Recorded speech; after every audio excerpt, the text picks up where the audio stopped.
Okay, looks like we are live. With that, how are you? Everything good? Good. Everything's very good. You So look let great. me begin. Chief Gonshak, thank you very much for sharing some of your very precious time running a department there in Seal Beach, California, with us to talk about policing and how it relates to community life these days. So thank you very much for being with us today. It's absolutely my pleasure, Rabbi. And I feel very honored to even participate in something like this.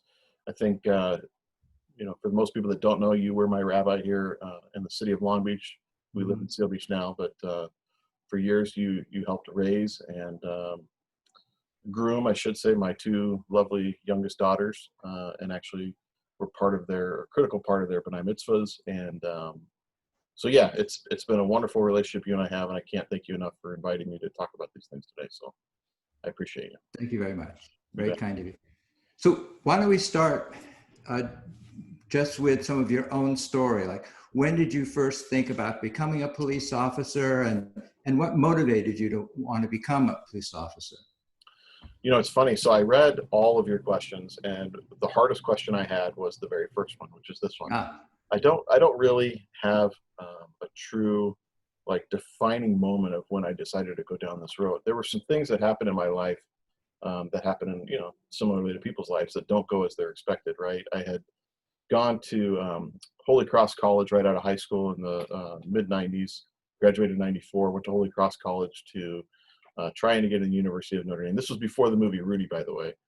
And while I was there, the movie Rudy came out, which then all my friends started calling me Rudy. But what we wanted to do was try and transfer to the University of Notre Dame. So here's this Jewish kid in this Catholic school, which, by the way, all the Catholic priests were very respectful of our religion. And needless to say, it didn't work out. It was too cold. It was very expensive.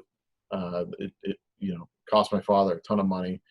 So he kind of bribed me with a car if I'd come back and go to the University of Arizona. So then I landed at University of Arizona and did a little bit of time there, and maybe had too much fun with some of the fraternity friends I had there. And then long story short, ended up getting a gal I was dating pregnant, not intentionally. And we birthed our first child, Kayla, well, our only child together, Kayla.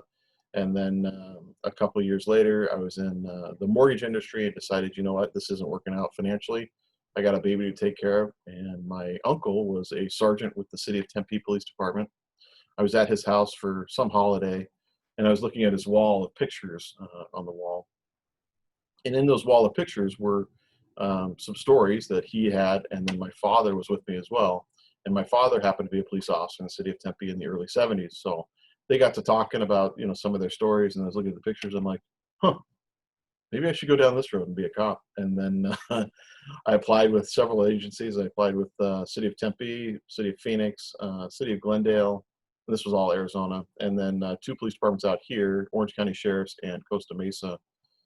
Fast forward a couple months, and the City of Tempe picked me up, and then I dropped out my applications on all the other ones and started my career there. I then spent almost 7 years there, everything from police officer to FTO. But the last 3 or 4 years was the primary fun I had. I got onto the SWAT team there, and then had a pretty critical incident where I got in a shooting, and maybe we'll discuss that later. But moved over to the sniper team, and then joined the narcotics bureau, where I spent the last 3 years before I came out here on, which was a phenomenal time. And once I came out here in Seal Beach, let me go back a little bit. My wife, Stephanie, she and I met in 2005. She was going through a divorce, as was I. We both had a daughter with separate relationships from prior times. And I guess it'd be family friend or an uncle, he did his mitzvah and introduced us to each other. And it just so happened she was Jewish. I was Jewish. We're both going through divorce. We both have a child from somebody else. And as they say, the magic happened. And I met her in 2005. And long story short, we had a beautiful daughter, Miley, together. And I adopted her child, Madeline, who had been about 1 year old at the time, it's actually 18 months at the time. And it's been a fun, wild ride. As you know, my wife is quite the entertainer and a blast to be around, and I love her dearly. Anyway, she had her parents out here in California. She wanted to be closer to them. So after about 2006, I had left the city of Tempe and lateraled out here in Seal Beach in 2007, and have been here ever since. And been working my way up to try and become the chief of police, and that just happened back in December. So, long story short, why did I first become a police officer? It just kind of fell in my lap. So, um, it's funny. I all those times in college, I look back. I didn't go back to college until 2008. I got my bachelor's degree in business here at Cal State Long Beach, and then once I finished that in 2012, I kept going and got my master's in public administration in 2013. And so it's been a wild ride of career, education, children, marriage, and opportunity, I think is the best way to describe it. So I think it's probably not too unusual for people who become police officers for there to be some family connection, someone in the family who also served in law enforcement. And that may be some kind of point of connection that somehow makes it seem possible and maybe even desirable. What did you think it would mean to be a police officer? I think you asked a very important question, right? Which is, what do I think it means versus what it really is? When I first started to be a police officer, I think I'd be lying if I didn't tell you that the cool thing would be to drive fast, shoot guns, be a SWAT cop, enjoy some of the most profound experiences that life has to offer. The reality is once you're in this profession, you start experiencing things that you would have never thought of in your life. As you know, you probably see more death than most people as well, because it's kind of your wheelhouse. But when you're in this profession, you start going down roads of tragedy, roads of sorrow and sadness that you would have never thought in your career. Similarly, I was telling you, I like to shoot guns and drive fast in the beginning. But what ends up happening is you become an extremely empathetic person, a deep thinker, highly emotional, and sometimes for the better, sensitive. I think even more sensitive as you go through your career. I mean, I've been doing this now 20 years, and the older I get, the more emotional I become with these calls for service. So, what I originally wanted to do was have fun, and now with the work I'm doing, here I am, speaking to my rabbi about the future of this profession. So I think a lot of people, they use the canned answer. They want to do their best and help with the public, and all that stuff is great and true. But I think ultimately what happens is you end up becoming cynical with all of the best intentions. And I think that is forgotten somewhere along the way, that most people, they look at police officers and think they're callous, emotionless, and their whole responsibility was to, pick on the public rather than help them for some reason. And that's the road that I think we're in right now, or at least the times we're in. And it's troubling, because I don't think that 99% of the police officers want this to happen. We are people behind this badge and people behind this uniform that do have emotions, and maybe they don't care about that. And so it's definitely it's a weird, trying time, to say the least. But that's how it started, and that's where I'm at today. So who knows where it'll go? But I got 5.5 years more left to figure it all out. So. Well, you mentioned the transition from what you imagined it would be like and what perhaps initially drew you into it, and then the situation today. So I'd like to transition into what's going on today for a little bit. Yeah. Because the killing of George Floyd really unleashed a wave of re-examination at the national level, the state level, the local level, about the role and structure of policing. So let's start off with what police are asked to do. And police are asked to do, I guess, both by the formal set of policies and the budgets that are approved, but also they're asked to do things based upon the community who call up for service and say, we need a police officer to do something. And some people say that police officers are asked to do too many different things. And what do you think? Do you think that the kinds of calls for service that come to police officers, or for things that maybe are better handled by someone else? Is it too broad a role of issues and problems that police officers are asked to address? Absolutely. Now, how do I want to answer this with you? You asked, what is it that the police officer's role is, and is there a better way to get around it, or are we asked to do too much? I think it was actually you who I spoke with last week about the differences between uh, public service as it relates to education versus law enforcement, right? You had spoke about the nice part about education is, yes, they're critiqued, and they're always the first one to be their budget cuts. Similarly, with law enforcement and government, we're always critiqued and always cut budgets, right? And so, with education, it's nice because you have everything from a teacher aide to a teacher to administration to a school nurse to a school psychologist to special needs specialist, special needs teacher, superintendent, principal, vice principal, all these resources, right?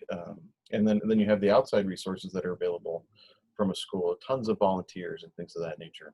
Versus law enforcement, I'll just give you an example. Back in 2000, we didn't have tasers, we didn't have rifles, we had a baton, a firearm, and handcuffs. That was relatively it. We didn't have much less lethal force. The rubber bullets or sometimes misconstrued, the 40 millimeter sponge round. We didn't have any of that stuff. So as time progressed, and I think one of your questions is here about how equipment was used and came into police work and how it became, for lack of a better term, militarized. All that stuff was a progression of time. But let me just tell you real quick what it is we are asked of as police officers. And I think this may take a few minutes for me to get through, but I thought it was important to answer that question, okay? So in the police department's academy, right, when you become a police officer, these are just some of the things they teach you. And I sent you this document, I think, yesterday or the day before. We investigate everything from child abuse, civil disobedience, gangs, drugs, hate crimes. We perform testimony in court. We deal with the mentally ill, the intellectually disabled, substance abuse disorders, missing persons. We have to deal with racial, cultural issues, racial profiling, not just from law enforcement, but even the community, sexual orientation understanding and gender minorities. We have to investigate sexual assaults. We have to deal with, as administrators, sexual harassment. We've been on sudden infant death syndrome calls, stalking calls. We've had to be exposed to chemical agents. We have to respond to terrorist incidents. We have to understand standard emergency management systems and incident command systems for when national disasters happen. We investigate traffic accidents. We have to be exemplary police officers all the time. We have to understand and deal with ethical issues. We have to be great leaders. We have to understand an overabundance of what the criminal justice system has, and this changes every single day. What it means to actually be principled policing officers in our communities. We have to understand victimology. We have to be involved in crisis intervention. We have to constantly educate ourselves on criminal law. We investigate property crimes, crimes against persons, crimes against children, additional sex crimes. We have to understand juvenile law and procedures.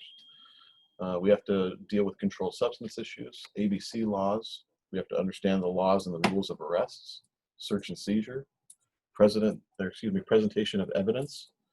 Then we have to report right. We have to drive safely. We have to understand how to operate a vehicle and perform multiple functions at once. Then we have to understand when we can and can't use of force. We have to know when to turn the light switch on and light switch off as it results to de-escalation of that use of force. Then we have to understand what it's like to basically be a patrol officer. We have to understand how to pull over a vehicle safely. We have to deal with crimes in progress, handle disputes in neighborhoods, domestic violence response issues, any other unusual occurrences that occur that's not technically criminal in nature. We respond to missing persons. We enforce traffic laws.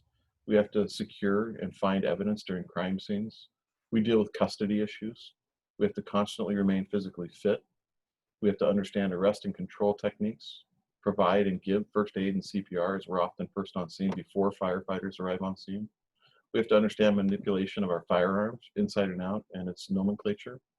We have to use chemical agents. use computers and understand information systems, understand and deal with people with disabilities. We have to worry about public corruption and how it involves the justice system. We have to understand weapons violations, respond to hazardous materials, and then all inside figure out how to manage an emergency situation. So those are just the academy-based training issues that are taught to us in the very beginning of 6 months. And along those lines, I didn't even cover what we currently do, what we call continued professional training that the state provides us, which, by the way, now is most of the time here in California, unfunded. So I know that was a litany of a list, and there's probably a dozen, couple more other things that we deal with. But your question was, are we asked to do too much? And I will tell you, yes.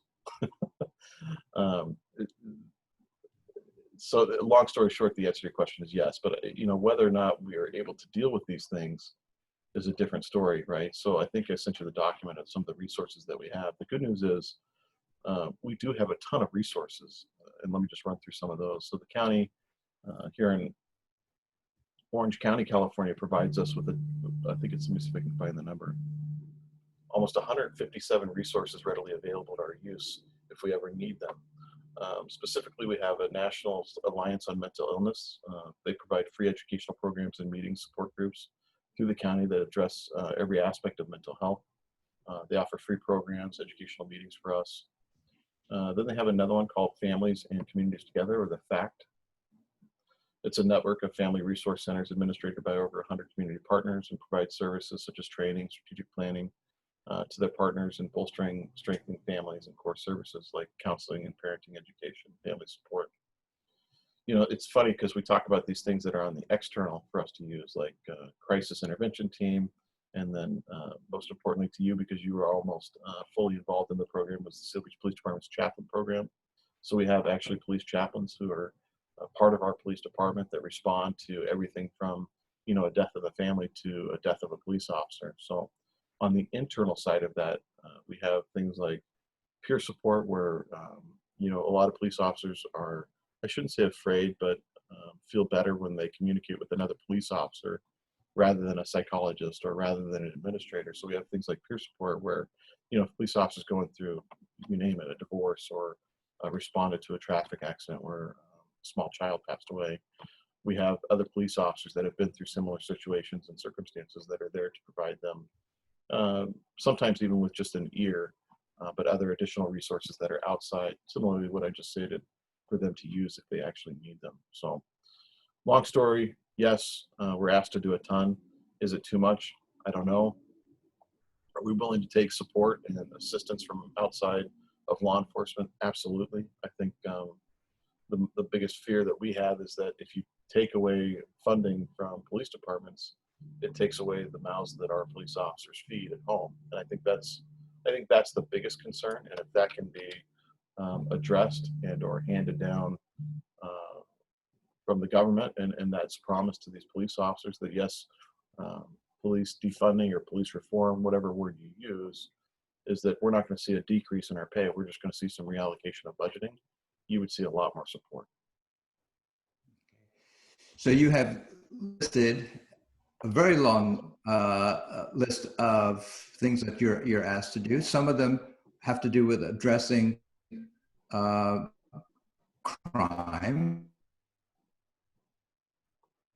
Some of them have to do with institute a crime. Some of them have to do with responding to disputes or conflicts that may or may not rise to the level of a crime, but you're asked to respond to all of those. So we'll get to, in a minute, the issue about funding and so forth, but I want to take a step back and just ask about the things that police officers are asked to address presumably should flow from whatever their mission is. And so my question to you is, how exactly does a police department develop its mission? Does it do that internally with its own department, with its own resources? Does it do it in conjunction with the city council that ultimately is responsible for its budget? Or does it somehow involve the community in helping to decide, well, what exactly should the mission of our police department be? So in your case, how does the Seal Beach Police Department determine what its mission is? Or if you'd like to talk about also in a more idealized way, how should a police department develop its mission? Yeah, so I'll tell you right now is the mission of the Seal Beach Police Department is to drive down crime and improve the quality of life for residents, visitors, businesses, and families here in Seal Beach. It's a very simple mission. The way that that was drafted was actually each couple of years, the management team has what's called a team building workshop here in California. It's something that California Post actually reimburses 50% of for your entire executive management team and supervisors to go away and break loose from the day-to-day bustling city that you work for and come up with things like missions, values, and visions, and things of that nature. So that's how ours was made up. It was actually made up of the management team from the police department. Now, the city of Seal Beach has its own, which was drafted by all of us in the city of Seal Beach. And that was used at a strategic planning meeting, which involved both the community, city officials like our city council, and city staff as well. So you're asking a question as it relates to the police department's mission, but I think it's important to also understand that the city of Seal Beach has its own mission as well. And with that, I think your question was, how should it be framed? Which is exactly how the city's was done. And ours as a police department, maybe it does need some revamping or looked at involving the community, which I don't discredit. I think that the community should have some type of input on it, just like I talked about with the city of Seal Beach's mission. But I think it's critical to understand and drive as a police department what's important for the community and what they expect from you as a police department to match also what your culture of your police department is, right? Because the community drives your culture. And so when we do everything from hiring, we try to match our culture of our organization with the culture of the city that you work for. Now, I can only speak for two cities, one of which is Tempe, but I haven't worked in Tempe in almost 13, 14 years. So that culture is by far something that I wouldn't even be able to describe other than what it was when I was there. And then I can speak obviously to this culture more prevalently and more timely. But there's absolutely, I would say, at least four critical parts of that mission statement. One is your residents should be driving what the goal is of your organization. The business community has to be a critical voice in that. Your city council, and then obviously your executive staff, like your city manager and department heads. Those four entities in and of itself should drive the city's mission. And then each department after that, including the police department, should be able to take that mission and somehow distill it into what it matches for the police department's culture with the community's culture. Hope that answered your question there. Yeah. So you mentioned hiring and the desire to reflect, in a sense, the community that the department is serving. So my next question has to do with you have a mission, and I know you have a set of values that drives your organization. It's a big step from having something, what I'll consider to be abstract, and then having human beings actually fulfill, drive, and execute on that mission and those values. So that's the first step, is you want to hire people who are going to execute on that mission and do it effectively and efficiently and uphold the values. And then a follow-up, something you've also mentioned, is training, both initial training and ongoing training. And then on a more daily basis, you have supervision. So let's talk about each one of those. How do you operate each one of those to ensure that you are fulfilling what the mission is, you're executing on it, and you're also fulfilling the values of your organization? That was a lot of questions there. So how are you fulfilling it, right? Let's talk with that one there. Is it comes down to, in our organization at least, it comes down to about 5 different people that are involved in the administration, okay? So you fulfill the mission in essence by, and I'm just talking in the police department realm here, the chief of police, whoever your second in commands are. So for Seal Beach, we have 2 commanders, Mike Henderson and Mike Ezro. One's in charge of operations, which is everybody with a badge and a gun. The other one is support, in essence, everybody who works for the jail, parking, records, property, and things of that nature. And then you have, I think you met him before we started here, my public information officer, Nick Nicholas, who's part of the administrative bubble, as he's my administrative guy and handles all of our investigations for internal affairs and PIO work. And then you have the executive assistant for the chief of police. So us five relatively drive whatever the mission is. And it can be hourly, it can be daily, it could be yearly, but that's ultimately how it's fulfilled. Now, how that's accomplished, like you asked, I think it was the second part, right? How does the fulfillment then become accomplished? It's reverse. As long as that message is spent all the way down to the most critical, most hardworking individuals at the street level or internal level of staff, is where literally the rubber meets the road. And I hate using cliches, but that's the best way I can describe it. Is if those guys don't understand or gals understand your leadership style or your mission, it's going to be very difficult for that message to be spread throughout the community. And so if those guys don't believe in you, right? We talk about, or I think you asked questions about culture. If those guys don't believe in you and your management team or your executive staff, it's going to be a difficult challenge for everybody to understand the same mission. So I think I answered two. What was the third question about yes? Well, about supervision and training. So supervision and training are relatively hand in hand. In California, after 2 years of being a sergeant, which is pretty much where our first, actually it's our second level of supervision starts. So let me go down to the corporal level. The corporal is our first promotional ladder in the police department that a police officer can become. As a corporal, you then learn or go to a school that is on supervision for, I think it's 2 weeks now. Post-supervisor school, excuse me, is a 2-week course that's offered to our corporals. Is it corporals or sergeants? Yeah, offered to both our corporals and our sergeants. Sponsored by the California Post, which is Police Officer Outstanding Standards and Training, for those of you who don't know what Post is, as I refer to it. And it's a 2-week school, and it's everything from leadership to how to deal with troubled employees, to how to deal with emotions and workplace harassment, to you name it. So that's like what we would call the baby step into supervision.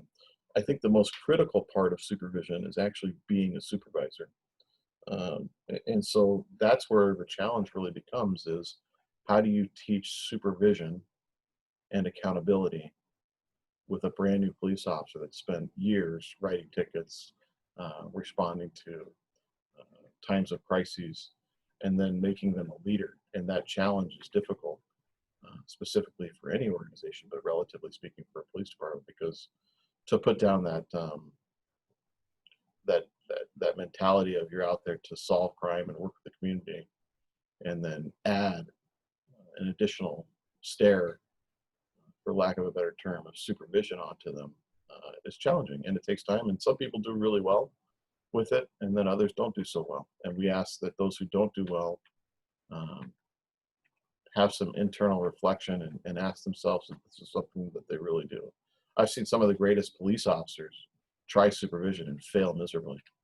I've seen some of the worst police officers try supervision and do extremely well. So I think it's a couple things that are important. One is whether you have the internal fortitude to do it, and then two, have the support to get you through some of the challenges from supervision, because it's not black and white. There is a ton of gray when it comes to supervision. And so, yeah, it's difficult, but we try as best as we can to get through it as much as we can. Well, let me ask some specific questions about training. Sure. In terms of the amount of time an officer spends in training, how much of it would you say is spent on things that they may not actually utilize a lot in their day-to-day activities, and how much is spent on things that they would use quite often in their day-to-day activities? For example, I imagine that the need to use tactics of physical control is probably not as frequently required as the need to use various forms of communication and engaging just on a speaking level with someone else. So how much of training time is spent on things that officers don't use very often, and how much training is spent on things that they do use? Training really aligned with how officers actually spend their time, or is it unaligned with how they spend their time? Well, I'll tell you this, is training is, as one of my commanders likes to say, is the cheapest form of risk management, right? The more training you receive or an officer gets, you hope the less liability that you face as an organization or as a city. Unfortunately, in law enforcement, we train more on high risk, low frequency than low risk, high frequency, right? And so you asked a great question, which is how much training do we receive for the things that are very basic, like communication skills and how to deal with people? Which is, I've never even thought of it before until you literally just said it or sent me over in the email. Would I like to see more officers go to communication classes or speaking abilities or de-escalation or racial diversity? Absolutely. But there's not much of it. There really isn't. Other than the educational system, they don't have too many classes on teaching police officers enough about cultural diversity. I mean, you may go to a 4 to even an 8-hour class to understand cultural diversity, or even community speaking, or we even have another class called tactical communications. So there's some classes out there, and whether it's enough, I'll tell you, just based on what you just asked or what I'm seeing, I don't think it is enough. And so it's interesting that you brought that up, because it just basically started to get me thinking about how much training we do on the things that are high risk, low frequency versus high frequency, low risk. And that's something that we could absolutely change and look into. So I appreciate you bringing that to my mind. But to answer your question in short, and actually I'd like to ask my training manager / PIO, Nick, what do you think? Yeah, I definitely think we need more training on communication skills. Yeah. So, Rabbi, you want to come down here and teach my crew? Okay. Well, let me bring up one more topic that has to do with ensuring that individual officers are fulfilling the mission and living the values of the organization. And that has to do with discipline. When officers are accused of misconduct of some kind. So talk a little bit about you as the chief and what authority you really have in ensuring that an officer who you believe has committed an act of misconduct is disciplined in some kind of ways, and how much of that control over that ultimate discipline is out of your hands. So I think I caught most of it. You're breaking up with some of the question there, but you're asking is, how do I ensure as a chief of police that my officers are fulfilling the mission and living the values? And then how much authority do I have to make sure that they are disciplined if they do something or live a life that's not up to our standards as a police department? Is that right? Yes. Okay. So there's two different issues that we're going to talk about when it comes to discipline. One is the state of California has a government code 3300, which is the police officer's Bill of Rights. So that is a protection that every police officer in the state has. And in short, it has things from, how many investigators can interview the police officer at once, to whether or not we have a right to search their locker, and things of a litany of different things that they're entitled to. And let me be clear, I think that is critically important and a valuable tool that the state has provided police officers, because there are times, just as in regular criminal justice systems, where as an executive, I have to be unbiased. Even though we have our own bias outside of this badge and this uniform, as a professional, my job, even in the civilian world, I have to be unbiased. Similarly, when a police officer and I need to say this up front and foremost, does something that tarnishes this badge and or this uniform, I am the first to be absolutely livid. And I think, my wife Stephanie, we have a lot of debates when we see these things happening on TV. And I'll tell you, as soon as the George Floyd incident came up on TV, I was hot, and I was hot because that's not something that police officer A should have been doing, but B, more importantly, look at the situation that his actions drove. Well, I'll be frank, that officer's actions were disgraceful. But look at all the consternation in the country and even in the world now that I shouldn't even call him a police officer, that man caused for us today. So to fall back on how do I make sure, or how do I ensure that our officers are held to the highest standard, and what authority do I have as the chief, is we have things like ethics, morals. We have additional things called policies and procedures, right? I can't tell you how to act outside of this police department, but if there's something that you're doing off duty that's unethical or immoral or even illegal, I can still hold you to the same standards as if you were on duty. Similarly, if you're on duty and you're doing things that are unethical, immoral, or even illegal, you're held to the highest standards of anybody. I mean, there's things that that even the president of the United States have done, and not just our current one, but other presidents that have done, that would get you fired from a police department, but they're still the president of the United States. So I'll tell you is I don't tolerate any of those three issues here in the police department. Anything unethical or immoral, or more importantly, illegal, if I can terminate you because of it, I'm going to make sure that happens. If there's an issue when it comes to, I'm sensitive. Let me go back on one thing. I'm sensitive to substance abuse. I think my wife and I have discussed this several times. Is substance abuse can be an intimate illness, right? And if treated correctly, I think with not just jail, can be resolved. And unfortunately, I've even had a personal experience of a close friend of mine become heavily involved with substance abuse, just I'll be a bit honest, alcohol and pills, and it's gone the wrong way.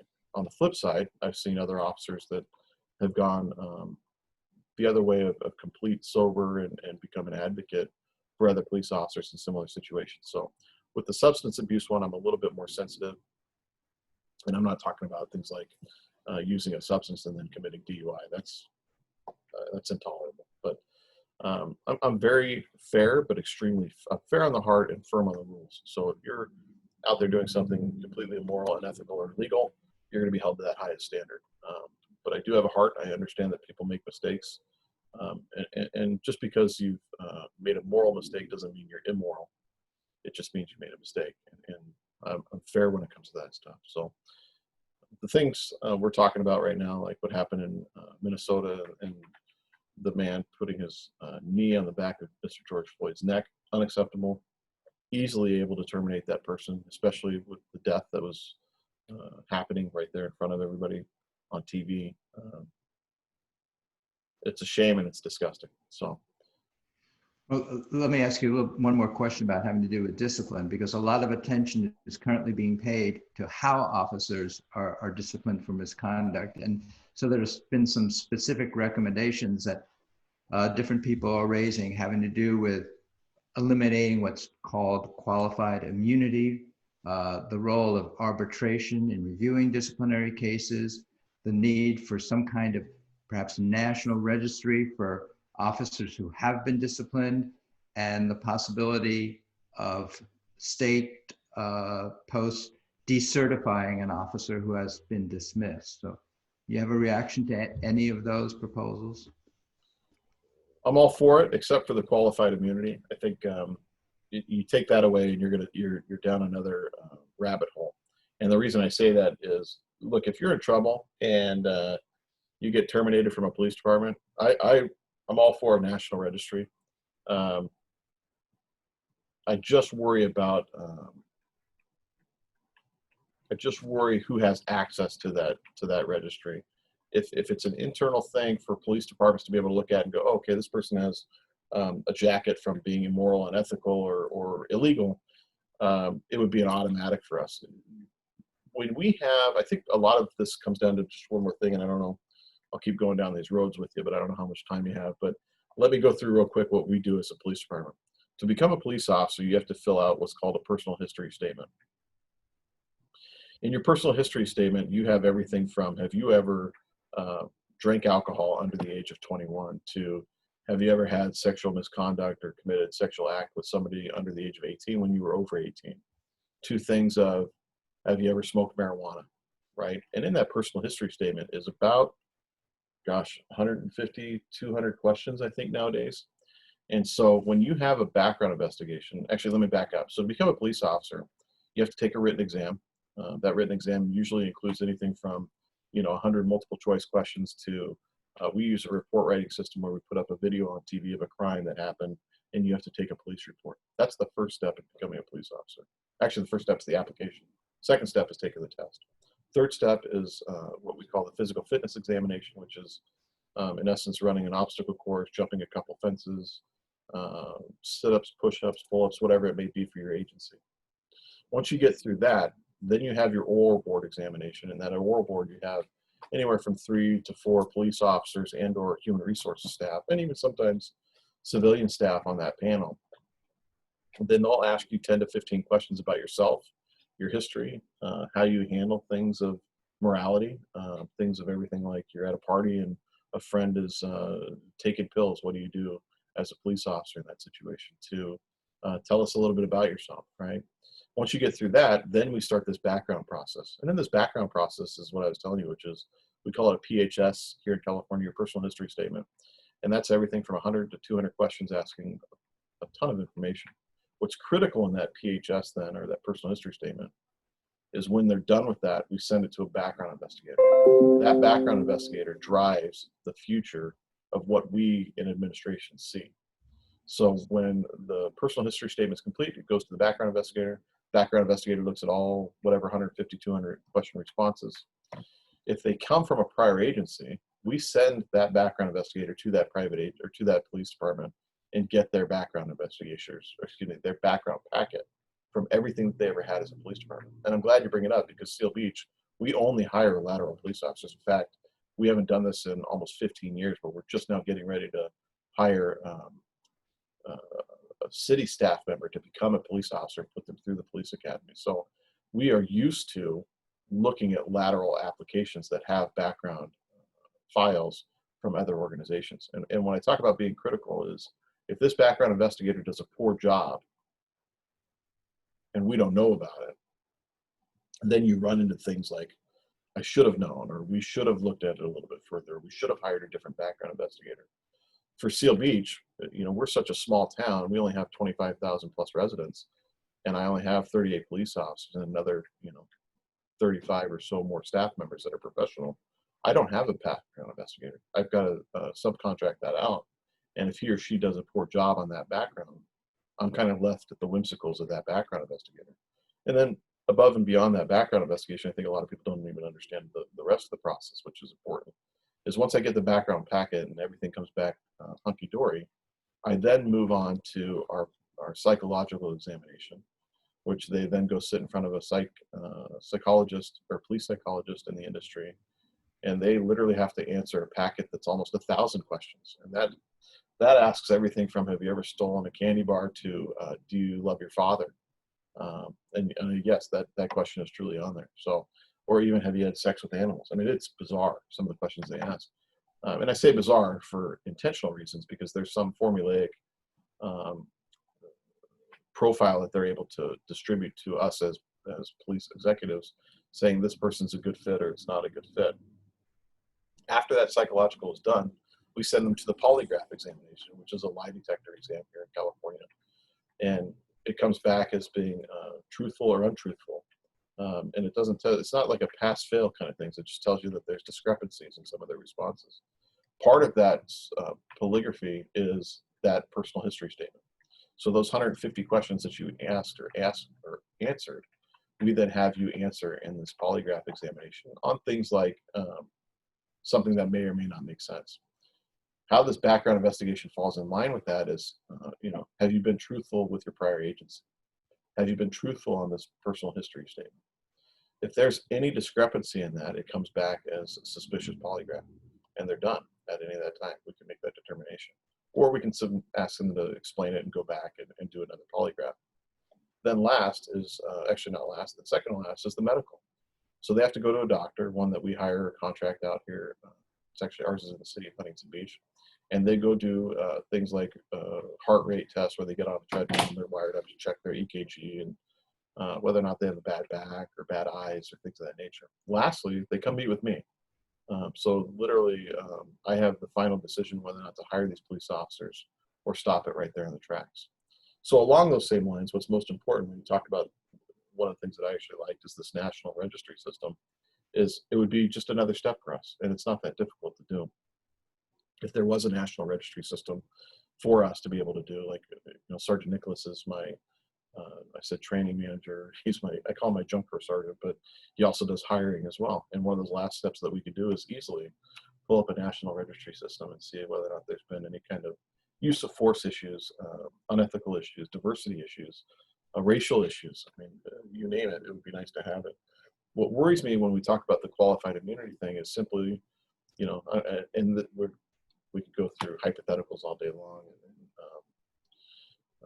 may it be, but let's say something as simple as giving CPR, right? And when we give CPR, I think most people know that we actually push so hard that it cracks the ribs, right? And let's say when we push so hard, the cracked rib then punctures the lung and they pass away due to us, performing CPR. I would hate to us get to a point where we're trying to provide life-saving measures, and while we're doing that, be held personally liable for it. So that's my slippery edge slope when it comes to qualified immunity. But when it comes to the national registry, changing some of the way that we perform policing, I don't want to call it police defunding or defunding police. I'd rather call it police reform.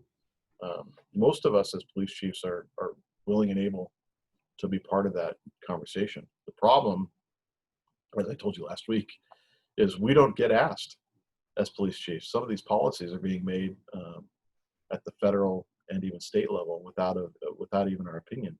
And they take opinions, but sometimes it's not even a small agency; it's a big agency. Like I think President Trump had on some of the things that he had. He had some other large agency police chiefs, which is great and necessary. But you also need smaller organizations because each organization is an entity in itself. We don't, as police chiefs, yes, we have, and I'll give you another example. Here in Orange County, we have the Orange County Chiefs of Police and Sheriffs Association. In that association, the sheriffs have their own state sheriffs association. Additionally, the Orange County Police Chiefs have another state association called California Police Chiefs Association. So there's all these associations in California. But even we, in between all three of those associations, don't agree on everything. And I'll give you a perfect example when it comes to the carotid restraint maneuver. The carotid restraint maneuver, and I think I talked to you about this again, is not the chokehold. The chokehold is something that's completely different. The carotid restraint maneuver is actually a maneuver that's taught in mixed martial arts and Brazilian Jiu-Jitsu, and it was brought to law enforcement years ago. And it has nothing to do with the national conversation of what happened in Minneapolis. What happened in Minneapolis, I have no idea, Rabbi, what that was. I have no idea what maneuver that was. The knee on the back of the neck and how that man died, I have no idea. But it's not a maneuver that we're taught here in California. The maneuver here in California, it's the carotid restraint maneuver, is actually you take the crooks of your elbow and it's put right here as kind of a restraint, and it stops the blood flow from your carotid artery to your brain for a split second. That split second then causes them to, in essence, provide us the opportunity as law enforcement to handcuff and to settle down and then to lift the person up. And I have never seen it go awry. And all the UFC fights and the mixed martial arts that I've watched, I've never seen that go awry. Yet for some reason, this narrative that was driven from the George Floyd incident has become the new normal. And now what you've seen is the state try to make this maneuver for, I think it's AB 1196 or Assembly Bill 1196, for them to ban the carotid restraint maneuver. And listen, I'm all for reform, but we need to have a voice and have an opinion on how we move forward with it. And so, I'll be perfectly honest with you. I put up as much as I could, and then last week I got an email that the California Police Chiefs Association wasn't supporting that maneuver anymore. So then my hands became tied with about 6 other agencies here in Orange County, and we had to suspend it because as an association, they may make that decision to disband a maneuver, and if I don't suspend it, now I become liable and a one of the few rather than the majority. So there's political pressures that are even bleeding all the way down into local law enforcement that makes it extremely challenging. Just a moment ago, you talked a little bit about funding, and at the beginning of our discussion, you listed that very long list of all the things that police officers are asked to do. And as we acknowledge, some of them have to do with crimes in progress. Some of them have to do with responding to larger social issues. Some of them have to do with responding to disputes or conflicts that are tense, but not necessarily involving commission of a crime or any kind of physical assault. So one of the issues that's come up lately has to do with the nature of funding. So let me ask you directly, if you could be assured that shifting some funds from the police department's budget to some other services, like youth programming or drug treatment or mental health services, could make your community safer, would you support that? Absolutely. I think what's important also in there is whether or not your community, right? I want to make this even more poignant, is what does your community want from you, right? So the city of Los Angeles, for example, is nothing like the city of Seal Beach. It may be similar in policing. It may be similar in structure, like we have a city manager, we have a city council, we have a police department, right? The basic elements of city government. But their issues in Los Angeles are extremely different than the issues we have in Seal Beach. We have a protest that runs here every day at 12 o'clock. In fact, it's getting ready to start. And it starts in our mid-Old Town area, and they walk up to the pier. It's extremely peaceful. There's rarely any conflicts or issues with it. In fact, the police department doesn't even respond unless they ask us to be there. Versus a protest in downtown Los Angeles, where they're now in front of city council people's doors and screaming and yelling with bullhorns all night long. And so it's different. And it's different in each city. But I'll tell you, if the opportunity is provided for us to reallocate some of our funding into different programs, like I said in the beginning, without hurting those police officers' current livelihoods, I don't think there's a police officer that would disagree with being able to reallocate some of our funding for it. But you also have to remember, I think they just did this in New York.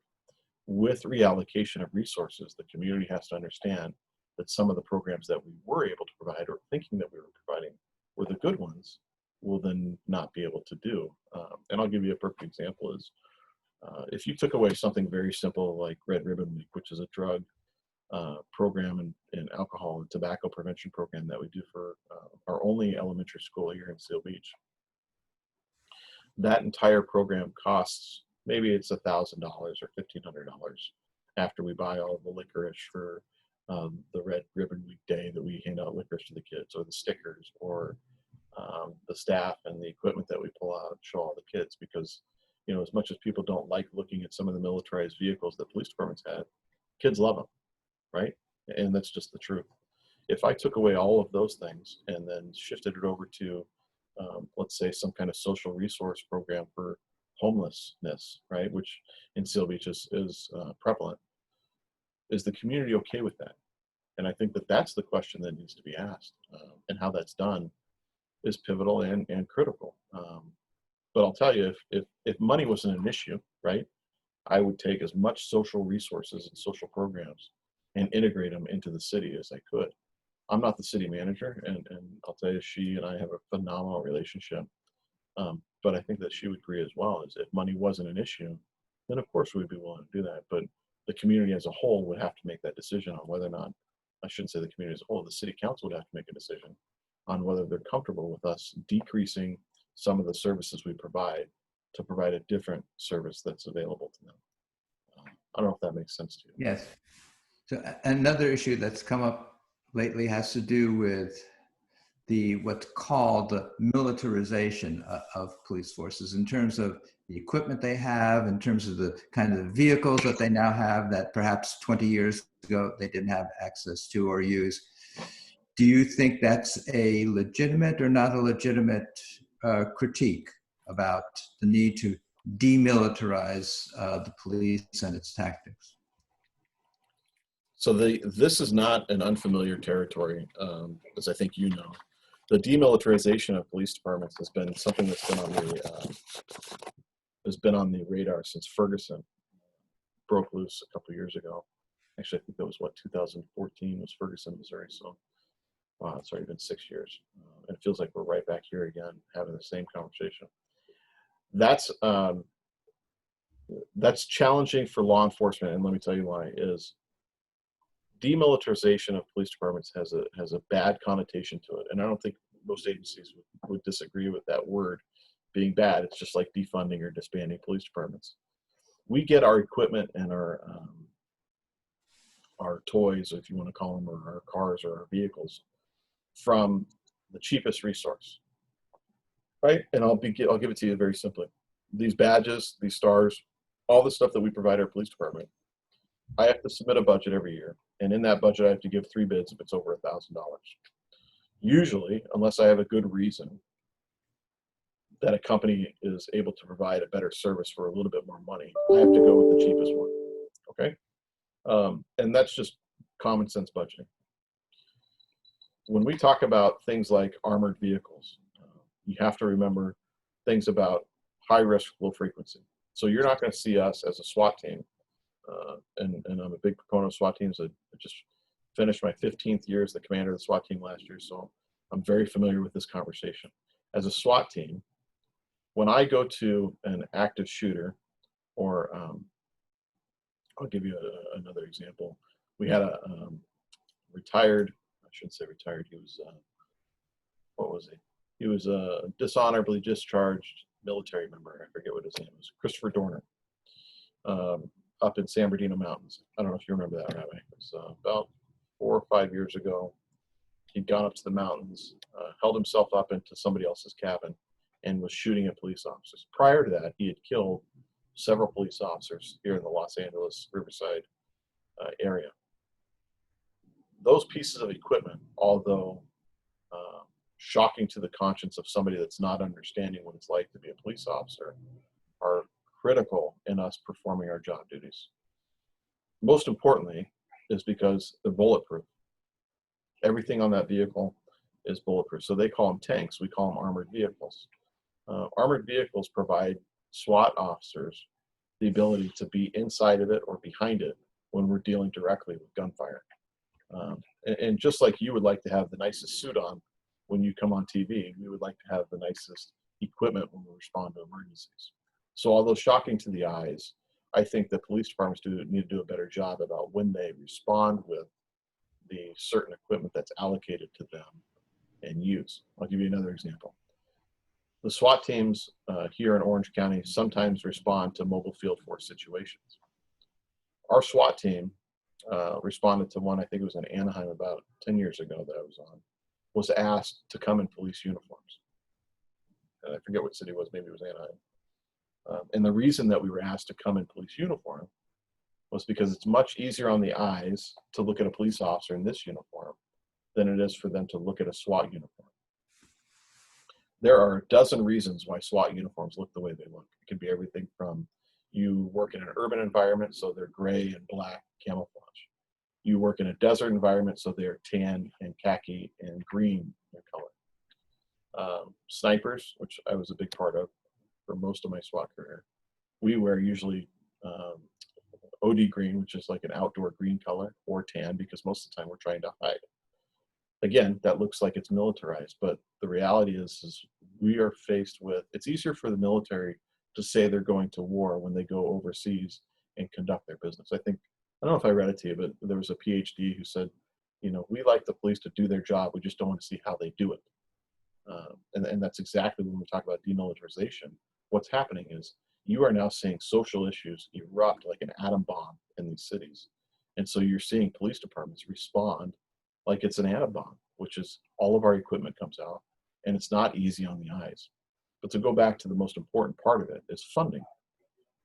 When the military decommissions a vehicle or decommissions some of their equipment, including rifles and firearms and radios, you name it, when they decommission their equipment, who's the first to get dibs on it? Well, it's police departments, right? And I don't want to say we have a war here in America as police departments to deal with, because it's not that extreme. But we are dealing now with warlike situations. I mean, you're seeing it up in Portland. We have the chop zone in Seattle. We have neighborhoods being taken over by people that don't even live in the neighborhoods that are arming themselves to protect that community, and the police departments aren't even responding. I mean, I hate to be drastic, but that in and of itself is a war zone. And so how do you respond to that stuff with free military equipment, but make it easy on the eyes? That's a challenge. So when you're dealing with shrinking budgets, shrinking staff, and then the military is going to decommission a vehicle that can and should be used, we're going to take it. I think that the approach on police chiefs and SWAT organizations is what needs to be changed. Not the demilitarization of it, but the response to it. It is not easy on the eyes. I'll be the first to tell you. It looks militaristic and it can be overwhelming, but it's not the problem. And maybe we can get into some other issues when it comes to the problems of what drives these situations or erupts them, and how we respond to them. So.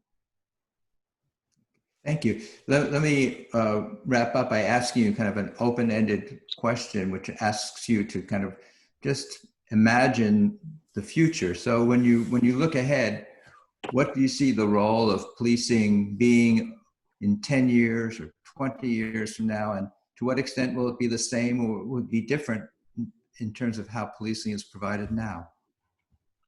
I would like to, similarly what you had asked for in the beginning, is more training on how do we deal with people. It sounds so simple, and it's obviously much more complicated than that. But they've spent, at least in my career, they've spent the last 20 years teaching us how to use force, how to overcome a threat. And I'm not saying we need to make our cops extremely sensitive, but we need to make them more sensitive. We need to make them more empathetic. We need to make them more aware, of what's happening around them daily. And like kind of what I said earlier, is the city of Los Angeles has extremely different issues, or even the city of Long Beach, which is our neighboring city to the north, has extremely different makeup of community members and police departments than Seal Beach does. Our neighbor to the south is the city of Huntington Beach.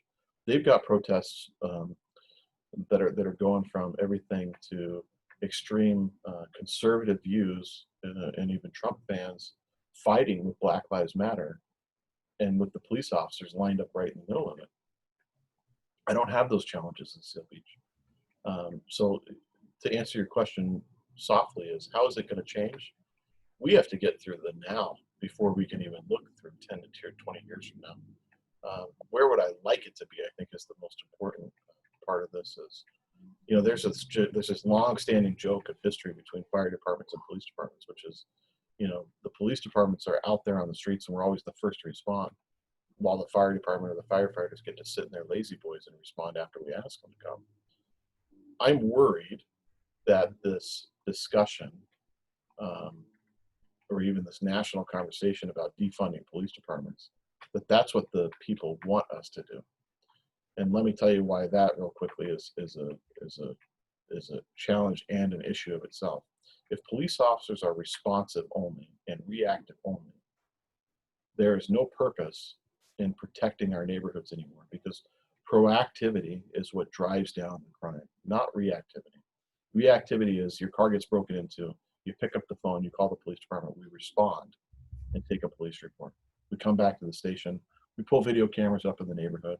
We may or may not get a lead, and if we don't, we close the case and the day is done. Then the police officer sits back and waits for the next phone call, right? That's difficult because crime, we have to be responsible. We have to be responsible and reactive 100% of the time. We have to be right. A criminal only has to be responsible and reactive and lucky 1% of the time, right? So it's difficult for us to constantly be a reactive organization without having some type of proactivity involved with it. Traffic accidents, for example, and this will be my last tangent real quick. The number one cause of traffic accidents is lack of traffic enforcement. Why is that? Well, you'll see a direct correlation between education and traffic citations and the lack of traffic accidents. So you pick any intersection, right? You put a police officer there who's writing citations for anybody who's running red lights or a stop sign for that matter. The word gets out very quickly that that intersection, be it in Portland or wherever you be, is heavily monitored by the police department. So you get more reaction from people slowing down or stopping at stop signs. Similarly to crime, neighborhoods that are largely densely populated that have a lot of crime will have a lot of police officers. And that doesn't go in line with what we said in the beginning, which is jail is not the be-all end-all solution to any of this. We have to look at these social issues and how does a police department take its funding that we currently have, reallocate it, even if you reallocated it to the training of police officers and make them socially aware, or bring in other resources that can be part of your police department to assist us in, I think would benefit immensely. What I'm concerned about, though, is the disbanding and defunding of the police departments, because now you're starting all over again, and it's going to be a challenge after you decrease some of the resources that we currently have if your community isn't on board. Seal Beach, I got to be honest, I have 5 council members that are phenomenal to work with. I have a city manager and executive team that does a great job in the city, and we don't have those issues. We're not even being asked about it. We are being asked to discuss it, but we're not even being asked to reallocate some of our funding because we already do some of the things that people just don't already know about. So I don't know that there's a standing solution that in 10, 20 years it'll be any different. I just hope it is. Okay. Chief Gonshak, thank you very much for taking time out from your very busy day to answer some of these questions and talk with us in a very thoughtful manner about policing as it is today and how it could evolve. And appreciate your time very much. Thank you. It's my pleasure, Rabbi. And I hope to hear from you soon. And it's good seeing your smiling face. And I look forward to listening to you tonight. So, Thanks.